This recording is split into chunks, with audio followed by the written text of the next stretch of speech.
All right. Here we are. Excited to be with y'all again. I know it's been about 3 weeks between now and the last video.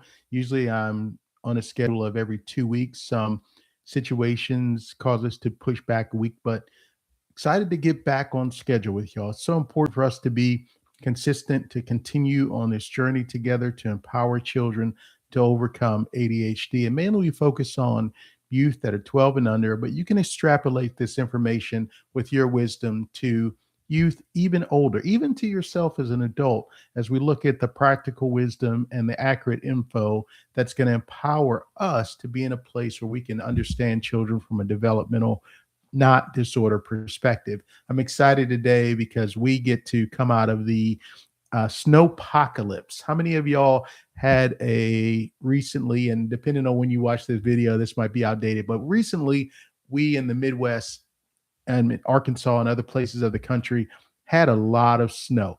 And it was one of those, it was one of those crazy snowstorms, and people were shut in for days, and it was just kind of wild. I'm so thankful that it's basically almost gone now because there was so much that we had to deal with. I mean, it was just wild out there.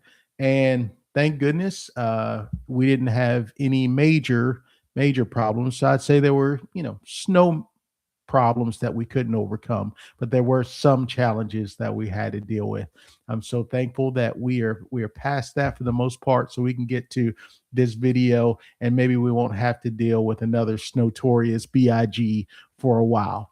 We are going to look at the Ice Baby. For those of you who know, from back in the day. Some of us found that song to have certain memories or popularity, or maybe not, what have you. But here we are looking at how this metaphor that we're going to look at can help us understand children from a developmental, not disorder, or what we might call today, even what's become popular is divergent perspective. But before that turns you off, let's tune into the accurate information that we're looking at a lot of agendas that are being pushed when it comes to children to bring about messages about what's going on with them and what they're going through.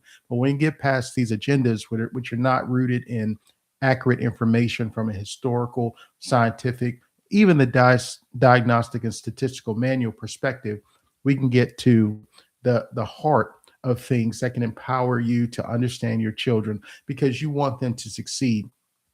We look at something like the concept of dopamine, and there's a lot of information out there that indicates that dopamine, that children with ADHD have troubles with dopamine, and that the stimulants that they're giving or the ADHD drugs are regulating that dopamine. However, I encourage you to ask your professional that you trust where in the DSM, which is the Diagnostic and Statistical Manual of Mental Disorders, this is where the criteria for ADHD is to be able to diagnose someone with ADHD. There's only one source, and that's in the DSM.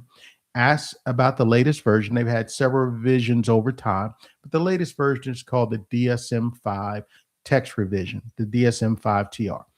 The latest version, there's the criteria for ADHD that goes beyond the 18 symptoms and just has pages because the DSM indicates that we've got to go beyond the symptoms.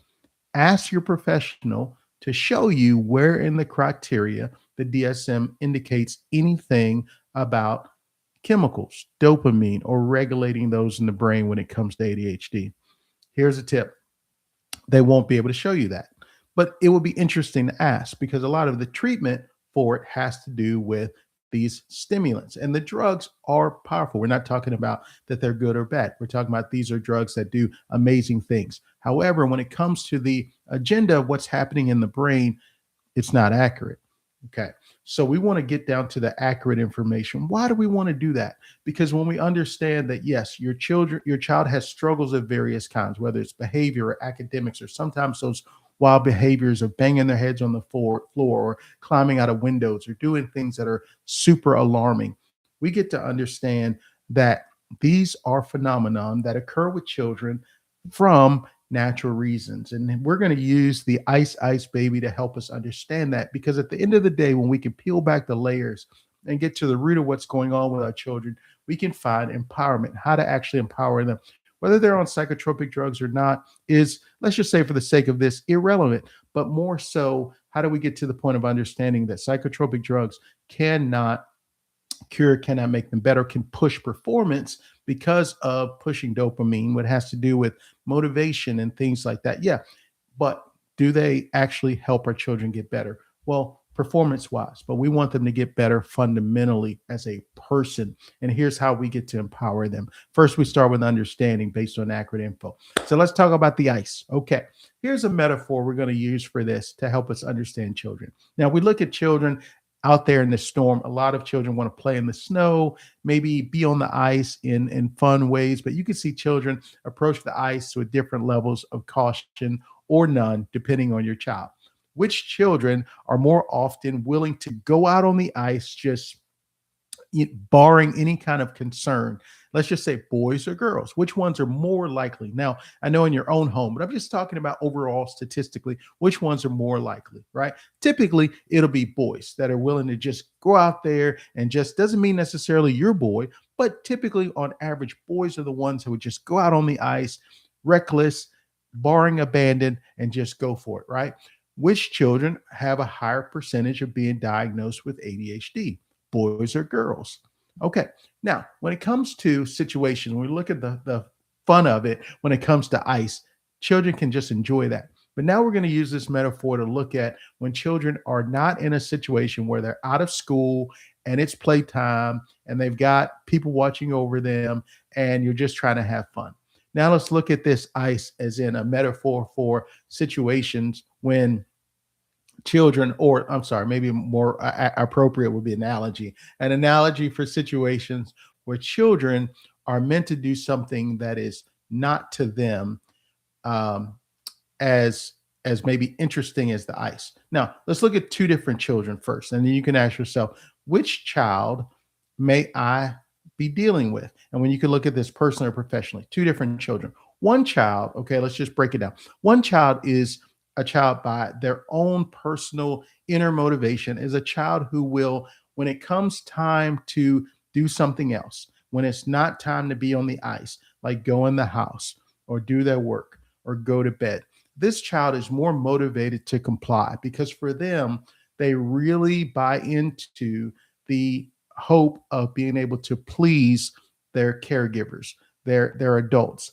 They are more driven to be responsible. And for them to be responsible, for them to be in line, to follow the rules, it feels better to them. It's more comforting to them. It's more safe to them. It's more pleasing to them. So they'll really buy into that. We can call these children the compliant child by temperament, and they are willing to do this. When it's time for other children to transition, in this analogy, from things that they find enjoyable, like the tablet or coming inside or staying up versus go to bed, they can have trouble. They want to be on the ice. Why? Because being on the ice, if you will, is more interesting. It's more stimulating. And that's a key word we want to keep in mind. It's more stimulating for them to want to be on the ice when they maybe need to be doing something else. So the first thing I want you to do is to think about your child. And if you have more than one child, more than one child, more than one children, anyway, more than one child, then think about your different children and which child do you have, when you're thinking about them, right? Do you have a child that is more likely to want to, in this analogy, be on the ice, or when it comes to times when they're supposed to be doing something else, when it's time to settle down? Would they rather settle down? Are they more motivated on their own, not by stimulant drugs pushing that, but more motivated on their own to comply, to settle down? Maybe because they want to please and achieve, or they more want to get hyped. They more want to stay on the ice. They more want the excitement, the thrill, something else to be going on. Sometimes this can play out not just in them doing something that can seem exciting, but they can also shut down, right? The kids that want to stay on the ice, they can also have emotional outbursts.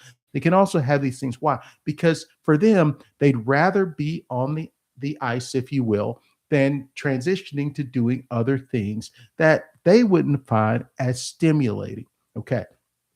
Stimulation for a child can come through outbursts, and stimulation for a child can come through the big emotions. Stimulation for a child can come through conflict. Stimulation for a child can come through these different ways, and sometimes they prefer that over the mundane, the boring, the things that they don't really want to do.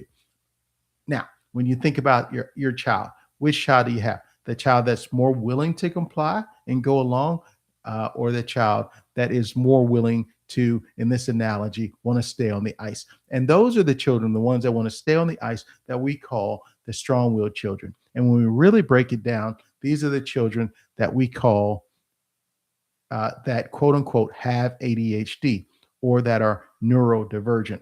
Why do we call them that? Because they operate differently, and they have the different emotional and behavioral and attention and all these different reactions that could sometimes get out of control. And even if they don't get out of control, they're difficult to understand because they're not operating in the ways that we think they should.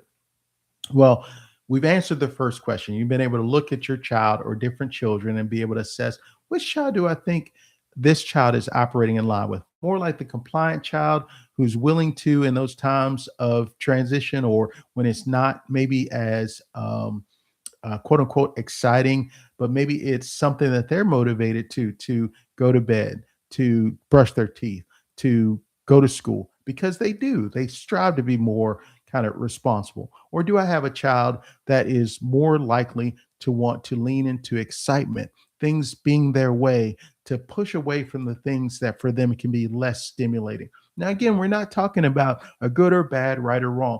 One is more adaptive society in our society. I was going to say societally, but I don't even know if that's a word. One is more adaptive in our society. The other one is not as adaptive in our society. But again, we're not talking about children that are more or less good or more or less healthy. We're just talking about understanding children.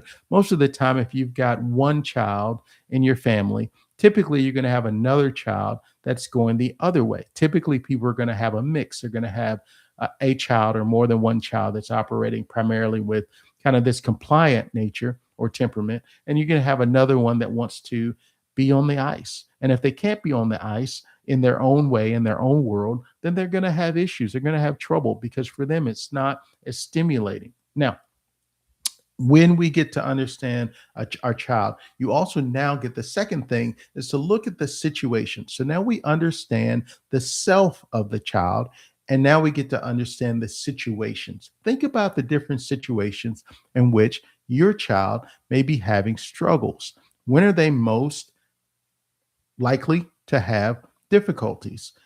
Is it time transitioning? Well, transitioning from what?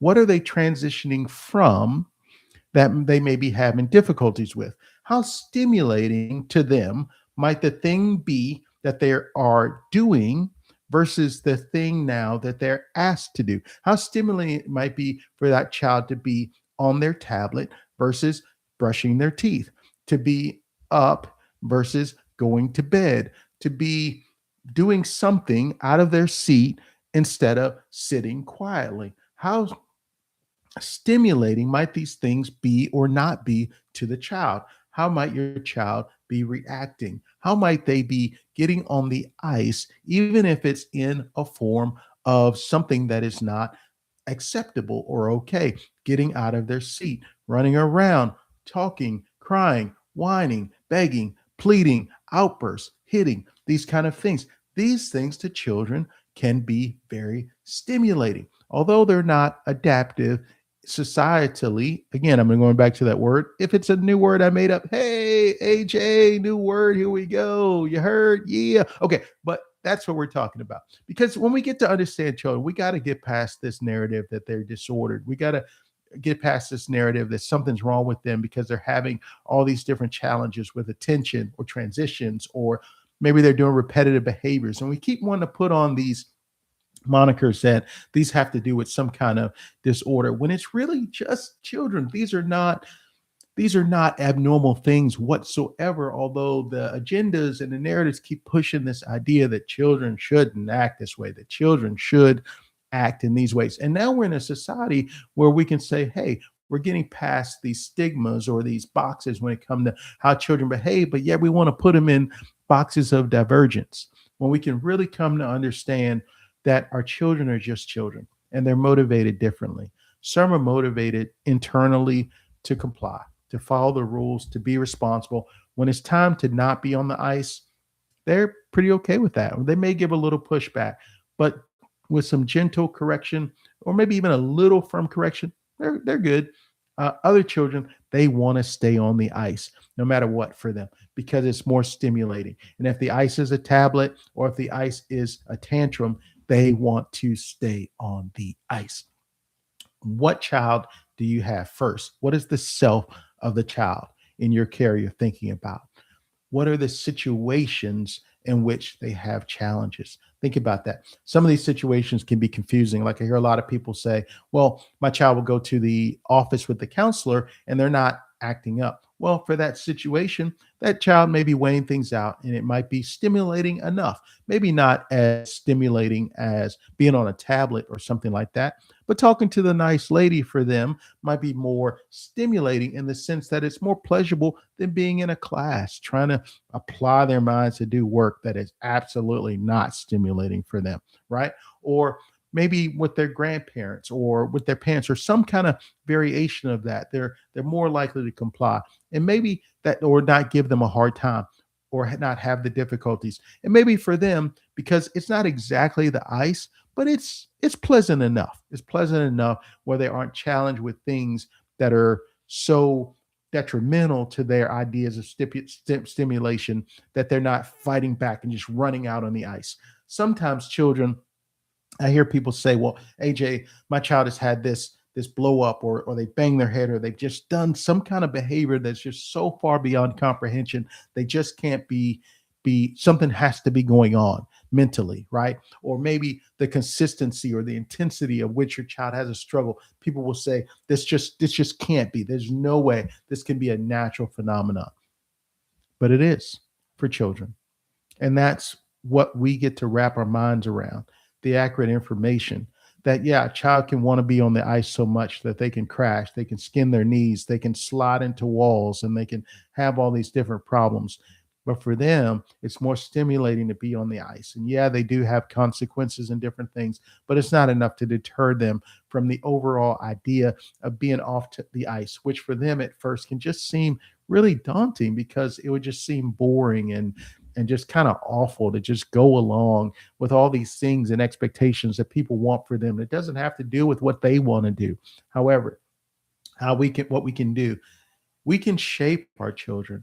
We can help them through lovingly firm accountability, not through drugs. Now, doesn't mean drugs can't regulate the behavior, push the dopamine, trick their brains into thinking that doing homework or other things is stimulating. But what happens when they don't have that drug or that trick, right? What happens to their attention span? What happens to their behavior? What happens to their emotions? What happens to all these different things?